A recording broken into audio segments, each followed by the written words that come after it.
Atomic Habits, perubahan kecil yang memberikan hasil luar biasa, oleh James Clear. Dasar-dasar, mengapa perubahan sangat kecil menghasilkan perbedaan besar? Bab 2. Bagaimana kebiasaan membentuk identitas Anda? Dan sebaliknya.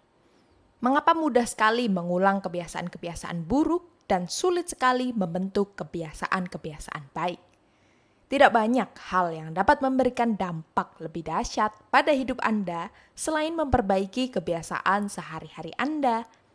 Namun, ada kemungkinan pada tanggal yang sama dan tahun depan Anda masih mengerjakan hal yang sama, bukan sesuatu yang lebih baik. Orang sering merasa sulit mempertahankan kebiasaan-kebiasaan baik lebih dari beberapa hari. Bahkan dengan upaya yang tulus dan terkadang dengan dorongan motivasi sesaat. Kebiasaan seperti berolahraga, bermeditasi, menulis buku harian, dan memasak adalah sesuatu yang menyenangkan selama sehari 2 hari, tapi setelah itu menjadi sesuatu yang mengganggu. Bagaimanapun, begitu terbentuk, kebiasaan itu terkesan melekat untuk selamanya, terutama kebiasaan-kebiasaan yang tidak diinginkan. Meskipun kita benar-benar menginginkannya, kebiasaan tidak sehat seperti mengkonsumsi junk food, terlalu lama menonton televisi atau main ponsel, duduk melamun, dan merokok bisa terasa mustahil dihilangkan. Mengubah kebiasaan menjadi sulit karena 2 alasan. Yang pertama, kita berusaha mengubah sesuatu tapi salah sasaran. Dan kedua, kita berusaha mengubah kebiasaan dengan cara yang keliru. Dalam bab ini, saya akan membahas poin pertama. Dalam bab-bab selanjutnya, saya akan menjelaskan poin kedua. 3 lapisan perubahan perilaku. Ada 3 lapisan dalam perubahan perilaku. Yang pertama, perubahan pada hasil. Yang kedua, perubahan dalam proses, atau yang ketiga, perubahan dalam identitas. Kesalahan pertama kita adalah berusaha mengubah sesuatu tapi salah sasaran. Untuk memahami apa yang saya maksudkan, pertimbangkan ada 3 lapisan tempat perubahan dapat terjadi. Anda bisa membayangkannya seperti lapisan-lapisan dalam sebutir bawang. Lapisan pertama, mengubah hasil Anda. Lapisan ini terkait dengan mengubah hasil, menurunkan berat badan, menerbitkan buku, memenangkan kejuaraan. Kebanyakan sasaran yang Anda tetapkan berhubungan dengan lapisan perubahan ini. Lapisan kedua adalah mengubah proses Anda. Lapisan ini terkait dengan mengubah kebiasaan dan sistem, seperti menerapkan rutinitas baru di tempat olahraga, merapikan meja kerja supaya aliran kerja lebih baik, mengembangkan latihan meditasi. Kebanyakan kebiasaan yang Anda bangun terkait dengan lapisan ini. Lapisan ketiga dan paling dalam adalah mengubah identitas Anda. Lapisan ini terkait dengan mengubah keyakinan, seperti pandangan Anda tentang dunia, citra diri Anda, penilaian Anda terhadap diri sendiri dan orang lain. Sebagian besar keyakinan, asumsi, dan kecenderungan yang Anda pegang terkait dengan lapisan ini. Hasil adalah hal-hal yang Anda dapatkan. Proses terkait dengan apa yang Anda lakukan. Identitas terkait dengan apa yang Anda yakini. Dalam hal membangun kebiasaan-kebiasaan yang tahan lama, membangun sistem perbaikan 1%, masalahnya bukan bahwa lapisan satu lebih baik atau lebih buruk daripada lapisan lain. Semua tingkat perubahan berguna dengan caranya sendiri-sendiri. Masalahnya ada pada arah perubahan. Banyak orang memulai proses pengubahan kebiasaan dengan berfokus pada apa yang ingin mereka raih. Ini mengantar kita ke kebiasaan berbasis hasil. Alternatifnya adalah membangun kebiasaan berbasis identitas. Dengan pendekatan ini kita mulai dengan berfokus pada kita ingin menjadi sosok seperti apa. Dengan kebiasaan berbasis hasil, kita berfokus pada hal yang ingin kita raih. Dengan kebiasaan berbasis identitas, kita berfokus pada kita ingin menjadi sosok seperti apa. Bayangkan dua orang sedang berusaha berhenti merokok. Ketika ditawari rokok, orang pertama menjawab, "Tidak, terima kasih, saya berusaha berhenti." Kedengarannya seperti jawaban yang masuk akal. Padahal orang ini masih percaya bahwa dia adalah perokok yang sedang berusaha melakukan hal lain. Dia berharap perilakunya berubah sembari membawa keyakinan yang sama. Orang kedua menolak dengan berkata, "Tidak, terima kasih, saya bukan perokok." Itu perbedaan kecil. Tapi pernyataan ini mengisyaratkan perubahan identitas. Merokok adalah bagian dalam kehidupan lama, bukan kehidupan saat ini. Dia tak lagi mengidentifikasi diri sebagai orang yang merokok. Kebanyakan orang bahkan tidak mempertimbangkan perubahan identitas ketika mereka menetapkan ingin memperbaiki diri. Mereka hanya berpikir, "Aku ingin menjadi langsing." Hasil. Dan kalau bertahan pada diet ini, aku akan menjadi langsing. Atau proses. Mereka menetapkan sasaran dan menentukan aksi-aksi yang harus mereka ambil untuk meraih sasaran itu tanpa mempertimbangkan keyakinan-keyakinan yang mendorong aksi-aksi itu. Mereka tidak pernah mengubah cara pandang pada diri sendiri dan mereka tidak sadar bahwa identitas lama mereka dapat menyabot rencana baru mereka untuk berubah. Di balik setiap sistem aksi terdapat sistem keyakinan, sistem demokrasi misalnya, didasarkan pada keyakinan seperti kebebasan, kekuasaan mayoritas, dan keadilan sosial. Sistem kediktatoran memiliki seperangkat keyakinan yang sangat berbeda, misalnya otoritas mutlak dan kepatuhan ketat. Anda dapat membayangkan banyak cara untuk berusaha membuat lebih banyak orang menggunakan hak suara dalam demokrasi.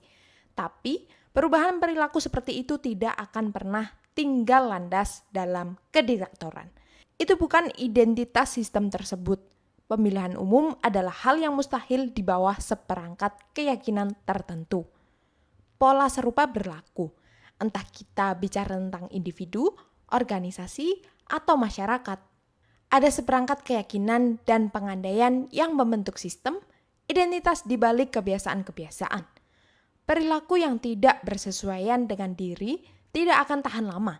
Anda mungkin ingin menjadi lebih kaya, tapi identitas Anda menunjukkan orang yang konsumtif, bukan produsen. Jadi, Anda cenderung berbelanja daripada mendapatkan uang. Anda mungkin ingin menjadi lebih sehat, tapi Anda terus mendahulukan kenyamanan daripada kesuksesan. Jadi Anda cenderung bermalas-malasan daripada berolahraga. Mengubah kebiasaan ini sulit jika Anda tidak pernah mengubah keyakinan mendasar yang mengantar ke perilaku lama. Anda mempunyai sasaran baru dan rencana baru, tapi Anda tidak mengubah siapa Anda. Kisah Brian Clark, seorang pengusaha dari Boulder, Colorado, menyediakan contoh yang bagus. "Selama yang dapat saya ingat, saya suka menggigit kuku," kata Clark kepada saya. "Awalnya itu terjadi setiap kali saya gugup sewaktu kanak-kanak, lalu berkembang menjadi ritual yang sulit dihilangkan. Suatu hari saya bertekad berhenti menggigit kuku sampai kukunya tumbuh agak panjang. Hanya lewat kemauanlah saya berusaha melakukannya." Kemudian Clark melakukan sesuatu yang di luar dugaan. "Untuk pertama kalinya saya minta istri saya menjadwalkan perawatan kuku untuk saya," katanya. "Dalam pikiran saya, kalau saya harus membayar untuk merawat kuku, saya tidak akan menggigit kuku lagi." Ternyata berhasil, tapi bukan karena alasan keuangan.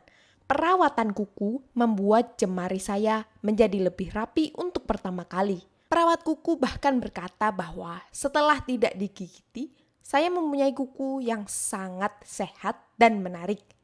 Tiba-tiba saya bangga atas kuku saya. Dan meskipun tidak pernah mengharapkannya, ternyata hal itulah yang mengubah saya. Saya tidak pernah menggigit kuku lagi, sama sekali. Dan itu karena sekarang saya bangga merawat kuku dengan benar. Bentuk akhir motivasi yang muncul secara alami adalah ketika kebiasaan menjadi bagian dari identitas Anda. Di satu pihak kita mengatakan, "Saya tipe orang yang menginginkan ini." Ini sangat berbeda dengan saya tipe orang seperti ini. Makin bangga Anda terhadap aspek tertentu dalam identitas Anda, makin termotivasilah Anda untuk mempertahankan kebiasaan-kebiasaan yang terkait dengannya. Bila bangga dengan tampilan rambut Anda akan mengembangkan berbagai kebiasaan untuk merawat dan menjaganya. Bila bangga dengan ukuran otot lengan Anda akan berusaha tidak melewatkan olahraga yang melatih bagian atas tubuh. Bila bangga dengan selendang yang Anda rajut, Anda akan lebih rajin meluangkan waktu untuk merajut setiap minggu. Ketika kebanggaan Anda ikut berperan, Anda akan berjuang mati-matian untuk mempertahankan kebiasaan Anda. Perubahan perilaku yang sejati adalah perubahan identitas. Anda mungkin memulai suatu kebiasaan karena motivasi, tapi satu-satunya penyebab yang membuat Anda bertahan adalah karena kebiasaan itu merupakan bagian dari identitas Anda. Seseorang dapat membujuk dirinya untuk berolahraga atau menyantap makanan sehat sekali atau 2 kali. Tapi jika orang itu tidak mengubah keyakinan di balik perilaku tersebut, sulit untuk mempertahankannya dalam jangka panjang. Perbaikan hanya sementara, kecuali bagian dari siapa diri Anda. Sasaran Anda bukan membaca sebuah buku. Sasaran Anda adalah menjadi pembaca. Sasaran Anda bukan berlari dalam suatu lomba maraton. Sasaran Anda adalah menjadi pelari. Sasaran Anda bukan belajar menguasai sebuah instrumen. Sasaran Anda adalah menjadi pemusik. Perilaku Anda biasanya mencerminkan identitas Anda. Hal yang Anda kerjakan menunjukkan tipe pribadi yang Anda yakini adalah diri Anda, entah disadari atau tidak. Penelitian menunjukkan bahwa begitu orang meyakini aspek tertentu dalam identitas mereka lebih mungkin bertindak selaras dengan keyakinan itu. Sebagai contoh, orang yang mengidentifikasi diri sebagai pengguna hak pilih lebih mungkin ikut memilih daripada mereka yang semata mengaku akan memilih. Begitu pula, orang yang memasukkan olahraga ke identitas mereka tidak harus membujuk diri untuk berlatih. Melakukan sesuatu yang benar itu mudah. Lagi pula, ketika perilaku dan identitas Anda benar-benar selaras, Anda tak lagi harus mengubah perilaku. Anda sekedar bertindak seperti tipe orang yang Anda yakini sebagai diri Anda sendiri. Seperti semua aspek dalam pembentukan kebiasaan, ini pun pedang bermata dua. Ketika sedang bekerja untuk Anda, perubahan identitas dapat menjadi kekuatan yang dahsyat untuk perbaikan diri. Kendati demikian, ketika sedang bekerja melawan Anda, perubahan identitas dapat menjadi kutukan.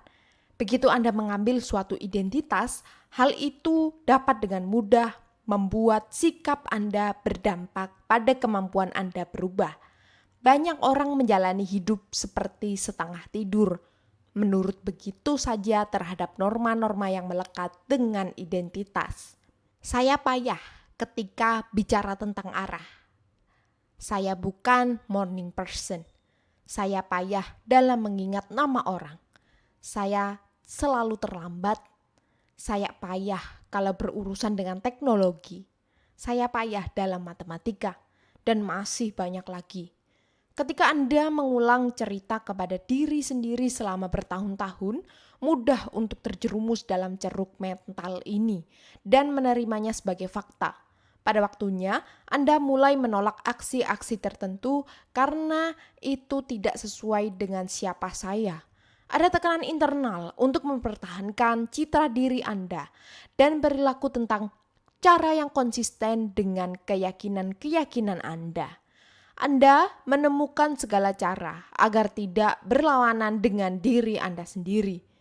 Makin dalam suatu pikiran atau aksi terkait dengan identitas Anda, makin sulit mengubahnya. Bisa terasa nyaman ketika mempercayai keyakinan dalam kultur Anda atau identitas kelompok. Atau melakukan sesuatu yang mempertahankan citra diri Anda atau identitas pribadi. Bahkan seandainya itu salah. Penghalang terbesar perubahan positif di tataran manapun, baik itu individu, tim, atau masyarakat, adalah mengidentifikasi konflik. Kebiasaan-kebiasaan yang baik bisa terasa masuk akal, tapi kalau bertentangan dengan identitas Anda akan gagal menerapkannya menjadi aksi. Suatu hari, Anda mungkin berjuang melawan kebiasaan-kebiasaan Anda karena Anda terlalu sibuk atau terlalu letih atau ratusan alasan lain. Bagaimanapun, dalam jangka panjang, alasan utama Anda gagal mempertahankan suatu kebiasaan adalah citra diri yang menjadi penghalang. Itu sebabnya Anda tidak dapat terlalu terikat pada satu versi identitas. Kemajuan menuntut pembelajar ulang. Menjadi versi diri yang paling baik menuntut Anda terus-menerus mengedit keyakinan-keyakinan Anda dan meningkatkan serta memperluas identitas Anda. Ini mengantar kita ke suatu pertanyaan penting. Jika keyakinan dan pandangan Anda tentang dunia memainkan peran yang sangat penting dalam perilaku Anda, dari mana sesungguhnya asalnya?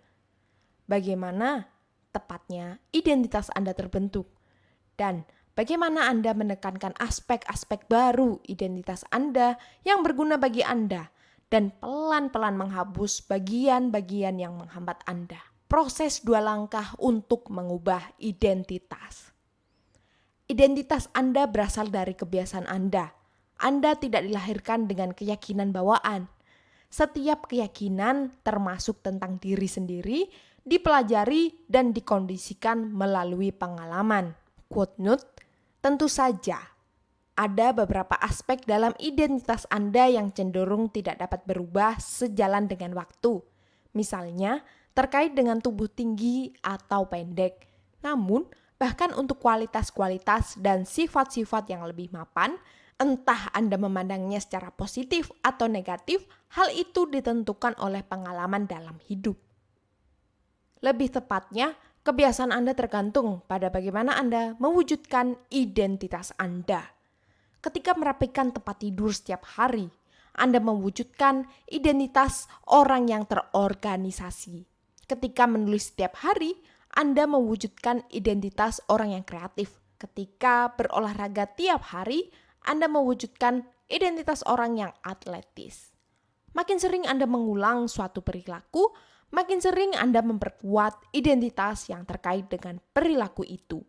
Dalam kenyataan, kata identitas awalnya diturunkan dari kata Latin, essentitas, yang berarti ada, dan indetidem, yang berarti berulang.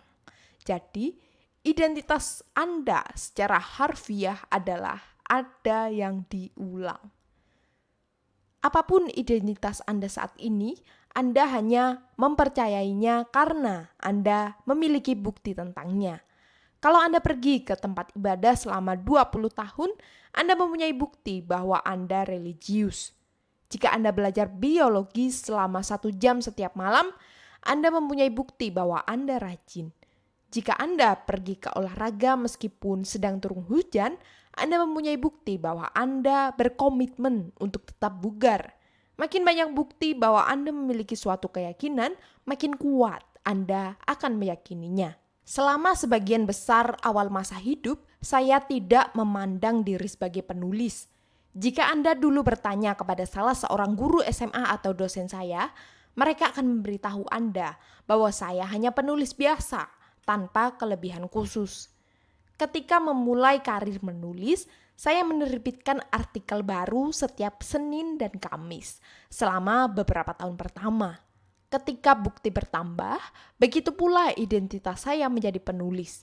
Saya tidak mulai berkarya sebagai penulis. Saya menjadi penulis karena kebiasaan saya. Tentu saja, kebiasaan Anda bukan satu-satunya aksi yang mempengaruhi identitas Anda. Tapi karena sering kebiasaan itu dan biasanya menjadi yang paling penting. Tiap pengalaman dalam hidup mengubah citra diri Anda. Tapi mustahil Anda memandang diri sebagai pesepak bola karena Anda pernah 1 kali menendang bola. Atau memandang diri sebagai seniman karena membuat coretan-coretan yang mirip gambar. Namun, Ketika Anda mengulang aksi-aksi ini, bukti menjadi terakumulasi dan citra diri Anda mulai berubah. Pengaruh pengalaman yang hanya satu kali cenderung memudar sejalan dengan waktu. Sementara pengaruh kebiasaan semakin kuat, yang berarti kebiasaan berperan paling banyak sebagai bukti yang membentuk identitas. Dengan cara ini, proses membangun kebiasaan sesungguhnya sama dengan proses menjadi diri sendiri. Ini evolusi yang bertahap. Kita tidak berubah dalam sekejap mata dan langsung menjadi orang yang sama sekali baru. Kita berubah sedikit demi sedikit, hari demi hari, kebiasaan demi kebiasaan. Kita terus-menerus mengalami evolusi mikro diri. Tiap kebiasaan berfungsi seperti saran. Hei, mungkin inilah saya. Bila Anda menyelesaikan satu buku, barangkali Anda tipe orang yang suka membaca. Bila Anda pergi ke sasana kebugaran, barangkali Anda tipe orang yang gemar berolahraga. Jika Anda berlatih bermain gitar, barangkali Anda tipe orang yang menyukai musik. Setiap aksi yang Anda ambil sama seperti suara pendukung untuk tipe orang yang menjadi cita-cita Anda. Tidak ada peristiwa tunggal yang akan mengubah keyakinan Anda.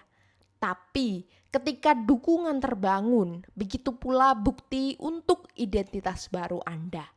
Ini satu alasan perubahan yang bermakna tidak memerlukan perubahan yang radikal. Kebiasaan-kebiasaan kecil dapat membuat perbedaan yang bermakna dengan menyediakan bukti untuk identitas baru. Dan bila suatu perubahan bermakna, perubahan itu sungguh besar. Itulah paradoks yang membuat perbaikan-perbaikan kecil. Kalau kita rangkum, Anda dapat melihat bahwa kebiasaan adalah jalur untuk mengubah identitas Anda. Cara paling praktis untuk mengubah siapa Anda adalah mengubah apa yang Anda lakukan. 1. Tiap kali Anda berlatih biola, Anda adalah seorang pemusik. 2. Tiap kali Anda mulai berolahraga, Anda seorang atlet. 3. Tiap kali Anda menyemangati karyawan Anda seorang pemimpin. Tiap kebiasaan tidak hanya mendatangkan hasil, tapi juga mengajarkan kepada Anda sesuatu yang jauh lebih penting. Percaya pada diri sendiri. Anda mulai percaya Anda sungguh dapat meraih hal-hal ini. Ketika suara yang mendukung bertambah banyak dan bukti mulai berubah, kisah yang Anda ceritakan sendiri juga mulai berubah. Tentu saja, cara ini juga bekerja ke arah yang berlawanan. Setiap kali Anda memilih menjalankan kebiasaan buruk, itu suara yang mendukung untuk identitas itu. Kabar baiknya adalah Anda tidak harus menjadi sempurna. Dalam setiap pemilihan selalu ada suara mendukung untuk kedua pihak. Anda tidak memerlukan suara mendukung yang bulat untuk memenangi pemilihan umum. Anda hanya memerlukan mayoritas. Tidak penting ketika ada beberapa suara yang mendukung perilaku buruk atau kebiasaan yang tidak produktif. Sasaran Anda cukup memenangkan mayoritas selama mungkin. Identitas baru memerlukan bukti baru. Bila terus menampilkan suara yang mendukung, yang sama seperti yang biasanya, Anda akan mendapatkan hasil yang sama seperti yang biasanya. Kalau tidak ada yang berubah, tidak ada pula yang akan berubah. Proses 2 langkah yang sederhana. Pertama, putuskan tipe orang yang Anda cita-citakan. Kedua, buktikan pada diri sendiri dengan kemenangan-kemenangan kecil. Pertama, putuskan tipe orang seperti apa yang Anda cita-citakan. Ini ada di tingkat manapun, sebagai individu, sebagai tim, sebagai komunitas, sebagai bangsa. Apa yang ingin Anda bela? Apa prinsip-prinsip dan nilai-nilai Anda? Ingin menjadi orang seperti apakah Anda? Ini pertanyaan-pertanyaan besar. Dan banyak orang tidak yakin harus mulai dari mana, tapi mereka sungguh tahu hasil macam apa yang mereka inginkan. Mendapatkan perut dan dada six pack, atau kurang mudah cemas, atau melipat gandakan pendapatan. Itu bagus. Mulai saja di situ dan runut ke belakang dari hasil-hasil yang Anda inginkan ke tipe orang yang Anda inginkan untuk mendapatkan hasil-hasil tersebut. Tanyakan pada diri sendiri, siapa tipe orang yang dapat memberikan hasil yang saya inginkan? Siapa tipe orang yang mampu menurunkan bobot 20 kg? Siapa tipe orang yang berhasil menguasai bahasa baru? Siapa tipe orang yang berhasil menjalankan usaha rintisan yang sukses? Sebagai contoh, siapa tipe orang yang berhasil menulis buku? Mungkin dia sosok yang konsisten dan dapat diandalkan. Sekarang, fokus Anda beralih dari menulis buku berbasis hasil menjadi tipe orang yang konsisten dan andal atau berbasis identitas. Proses ini dapat mengantar ke keyakinan-keyakinan seperti aku tipe guru yang membela kepentingan murid, atau aku tipe dokter yang menyediakan waktu dan empati yang dibutuhkan pasien, atau aku tipe manajer yang memajukan bawahan. Begitu berhasil memegang tipe orang yang ingin Anda capai, Anda bisa memulai mengambil langkah-langkah kecil untuk memperkuat identitas yang dikehendaki. Saya punya teman yang berhasil menurunkan berat lebih dari 50 kg dengan bertanya pada diri sendiri, apa yang akan dilakukan oleh orang yang sehat sepanjang hari? Ia menggunakan pertanyaan ini sebagai paduan. Apa yang akan dilakukan oleh orang sehat? Berjalan atau naik taksi? Apa yang akan dipesan oleh orang sehat? Burrito atau salad? Teman saya membayangkan bahwa seandainya ia berperilaku seperti orang sehat dalam jangka waktu yang cukup lama, akhirnya ia akan menjadi orang itu. Dan ia benar. Konsep kebiasaan berbasis identitas merupakan pengantar pertama kita ke tema pokok lain dalam buku ini, lingkaran umpan balik atau feedback loop. Kebiasaan Anda membentuk identitas Anda, dan identitas Anda membentuk kebiasaan-kebiasaan Anda. Kita berada di jalan dua arah. Pembentukan semua kebiasaan adalah lingkaran umpan balik. Konsep yang akan kita gali lebih dalam di bab mendatang.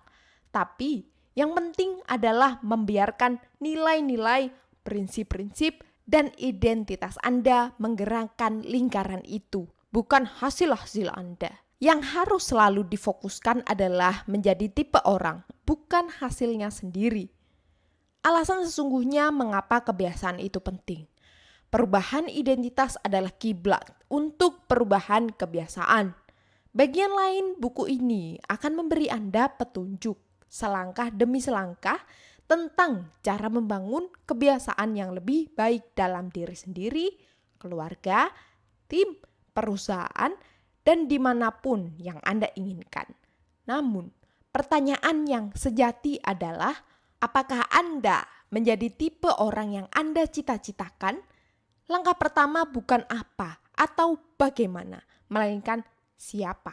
Anda perlu tahu ingin menjadi seperti siapakah Anda. Kalau tidak begitu, upaya Anda mencari perubahan akan seperti kapal tanpa kemudi. Dan itu sebabnya kita mulai di sini. Anda memiliki kekuasaan untuk mengubah keyakinan terhadap diri sendiri. Identitas Anda tidak terpahat pada batu. Setiap saat Anda mempunyai pilihan, Anda dapat memilih identitas yang ingin Anda perkuat setiap hari dengan kebiasaan-kebiasaan yang Anda pilih hari ini. Dan ini mengantar kita ke tujuan yang lebih mendalam buku ini serta alasan sesungguhnya mengapa kebiasaan itu penting. Membangun kebiasaan yang lebih baik tidak sama dengan mengotori hari Anda dengan kegiatan-kegiatan remeh. Tidak sama dengan membersihkan gigi tiap malam atau mandi air dingin tiap pagi. Atau mengenakan baju yang sama setiap hari.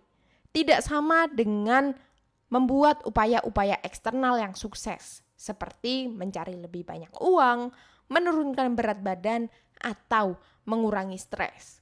Kebiasaan dapat memudahkan Anda meraih semua hal itu. Tapi pada dasarnya, itu tidak terkait dengan mempunyai sesuatu.